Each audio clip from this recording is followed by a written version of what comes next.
इस पूरे संघर्ष में अब इजराइल को अकेला छोड़ चुका है अमेरिका। हाँ, तनाव अब भी है, ऐसा नहीं है सब कुछ शांत है, लेकिन धीरे धीरे करके अब एक एक चीज जा रही है। हमने एक दिन पहले आपको खबर दिखाई थी कि कैसे अमेरिका का एक युद्धपोत अब लौट रहा है वापस। वो गेराल्ड जिसके दम पर अमेरिका ईरान का तख्ता पलट करने की धमकी दे रहा था, हमले के दौरान बुला रहा था। पहले आया था अब्राहम लिंकन, फ्री गेराल्ड, लेकिन वो वापस लौट रहा है। लेकिन इजराइल के हालात क्या है? क्या सब कुछ ठीक है वहां पर? नहीं, दरअसल अब हालत यह है कि पिछले 10 घंटे के भीतर टैंक उड़ गया, सैनिक मारे गए, स्नाइपर लगातार अटैक कर रहे हैं। और ये केवल हिजबुल्लाह की तरफ से नहीं हो रहा, अब गजा वाले मामले पर भी फंस गया है। दूसरी आपको बड़ी खबर यह दिखाने जा रहा हूं, 7200 इजरायली सैनिकों पर कहर टूट पड़ा है। 7200 इजरायली सैनिक। खबर कहां से निकली जिसने इजराइल में मातम पसरा दिया है। हालात बहुत ज्यादा खराब हो गए वहां पर। और तो और जिस पोप को चुनौती दे रहे थे डोनाल्ड ट्रंप कह रहे थे ना, पोप को समझा रहे थे, बता रहे थे, टिप्पणियां कर रहे थे, अभद्र टिप्पणियां, अब उन्हीं के सामने नाक रगड़नी पड़ रही है। यानी अब अमेरिका में घिरते नजर आए इस युद्ध से कुछ नहीं निकल पाया तो नाक रगड़ने को मजबूर होना पड़ा है डोनाल्ड ट्रंप को। नमस्कार, मैं हूं प्राज्वल गौतम और आप देख रहे हैं खबर चौक। सबसे पहले कुछ दिलचस्प तस्वीरें आपको दिखाता चल रहा हूं। कहां से वीडियो निकली पता लगी? देखिए, ये देखिए, टैंक पर खड़ा हुआ, वो टैंक पर खड़ा है और ये देखिए पीछे देखिए बुलडोजर से गिराने का काम चल रहा है। ये देखिए वो खड़ा होता है, अचानक से कैमरा हिलेगा, लेकिन फिर देखिए हिला कैमरा और लीजिए उड़ गया, पूरा टैंक ही उड़ा दिया। टैंक उड़ा दिया भाई साहब, टैंक समेत उड़ गया, वो मारा गया, टैंक भी गया और इजरायली सैनिक भी मारा गया। ये दावा है कि एक आखिरी तस्वीर निकलकर सामने आई जब टैंक उड़ा और टैंक के साथ किस तरह सैनिक मारा गया, वो भी कसम ब्रिगेड यानी हमास की तरफ से किया गया हमला है। जब एक सोल्जर यानी कि इजरायली सैनिक रफा इलाके में टैंक पर खड़ा हुआ था, उसके ठीक पीछे आप देख भी रहे थे कि कैसे D9 बुलडोज़र है वो खाली इमारतों को तोड़ने का काम कर रहा था।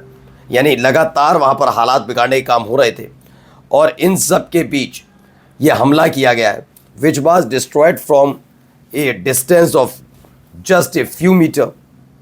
ये निकल कर सामने आया है और इन सब में इसे उड़ा दिया गया।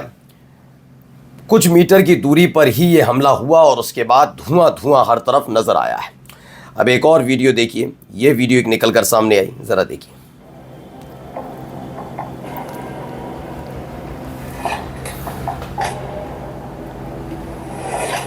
ये देख रहे हैं कि स्नाइपर की चपेट में आ गया, स्नाइपर ने लॉक कर लिया। ये कहां से वीडियो बताऊंगा, लेकिन फिलहाल आप देखिए वो खड़ा हुआ था आराम से, उसे चिंता ही नहीं थी, उसे कुछ पता ही नहीं था, उधर इस तरफ चल ही रहा था।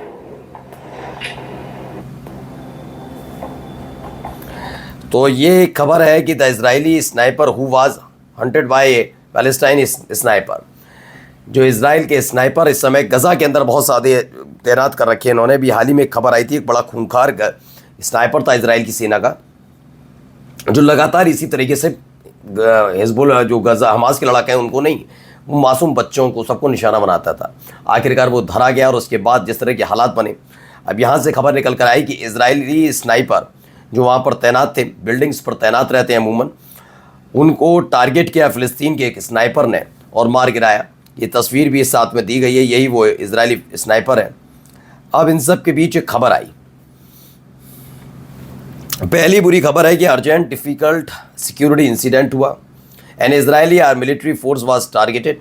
The Israeli army acknowledged the killing of 7 soldiers and the injury of 12, and a number of helicopters entered Lebanese airspace to evacuate the wounded and the dead.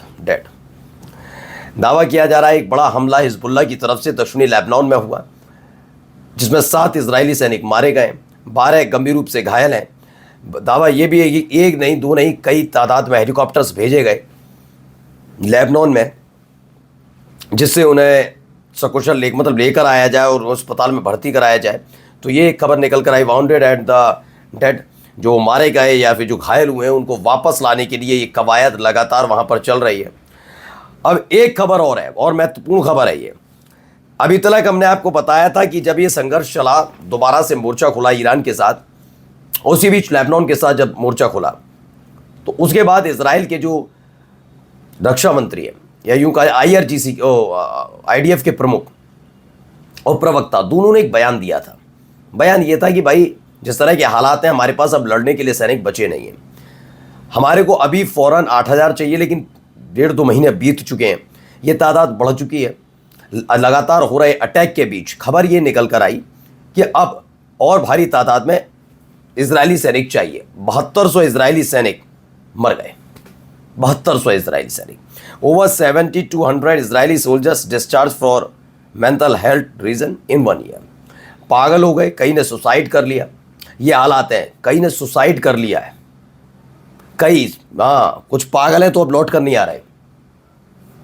कुछ ऐसे हैं कि इतने ज्यादा सनक पैदा हुई कि उन्होंने अपने पड़ोसियों को मार दिया।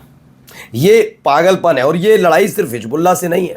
जब गजा में हमास से लड़ रहे थे, तब से खबर लगातार निकल कर आ रही थी। पहले शुरुआत में बिल्कुल अमेरिका वाली तर्ज पर यही वाला कहा था कि अब इसने हम पे अटैक किया, 3 दिन में खत्म। 7 अक्टूबर से शुरू हुआ था और 9 अक्टूबर लास्ट बताया था, 9 या 10 अक्टूबर में हो जाएगा। फिर 1 हफ्ते एक्सटेंड किया था कि गजा पर हम कब्जा कर लेंगे 1 हफ्ते में। अब इसने हमारा सब्र का बांध, पूरी दुनिया भी कह रही थी करना चाहिए, जैसे हमास ने अटैक किया इसराइल पर, अब तो कब्जा कर लो। लेकिन 2-2.5 साल बीतने के बावजूद भी मुंह की खाकर बैठनी पड़ी किसे? इसराइल को, और पागल हो गए इजरायली सैनिक। अब एक और खबर निकल कर आई है। पहले ये तस्वीर बहुत ज़्यादा ज़रूरी है इस दौर के लिए, क्यों ज़रूरी है मैं बताऊंगा, लेकिन फिलहाल देखिए, ये देखिए, ये तस्वीर निकल कर आई एक प्लेन से उतरते हुए। जब तनातनी के बीच अचानक से ये तस्वीर निकल कर सामने आती है,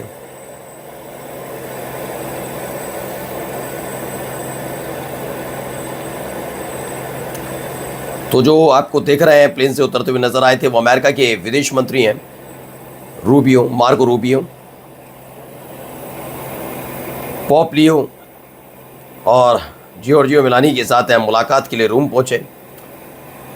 जी हाँ, अब संबंध सुधारने का काम चल रहा है। तमाम देशों के सामने अमेरिका नाक रगड़ रहा है। क्या कर रहा है? नाक रगड़ रहा है। पोप से मुलाकात करने, पोप पर टिप्पणी की थी डोनाल्ड ट्रंप ने। सोचा था कि ये मेलोनी हैं, स्पेन वाले हैं, जर्मनी वाले हैं, सबको सबक सिखाऊंगा, सबको। बस एक बार ईरान और तख्ता पलट कर दूं, फिर अपनी ताकत दिखाऊंगा। वापस युद्धपोत लेकर भागना पड़ा, और ये तस्वीरें इसीलिए आपको दिखाता चल रहा हूँ साथ में। युद्धपोत लेकर भागना पड़ा, अपनी जीत का ऐलान खुद ही कर दिया और खुद ही भागना पड़ा। चूंकि अमेरिका में इसका असर पड़ने वाला है, और जब संसद का सत्र शुरू होगा तो पूछा जाएगा क्यों अटैक किया था 28 फरवरी, क्या मिला, क्या वजह क्या थी, हमने कितना खोया और कितना ईरान का नुकसान हुआ, ये ज़रूरी नहीं, हमारा नुकसान ही क्यों हुआ ये पूछा जाएगा। उससे पहले अब तमाम जगह जैसे पोप के बारे में बहुत गलत उल्टा सीधा बोला था, वहाँ जाकर बात की जा रही है। मेलोनी को मनाने के लिए भेजा है मार्को रूबियो को, यानी नाक रगड़ना पड़ा ट्रंप को। नमस्कार। New public inter college Lucknow, admission open. For more information call 0522 282232 और 7755 089585।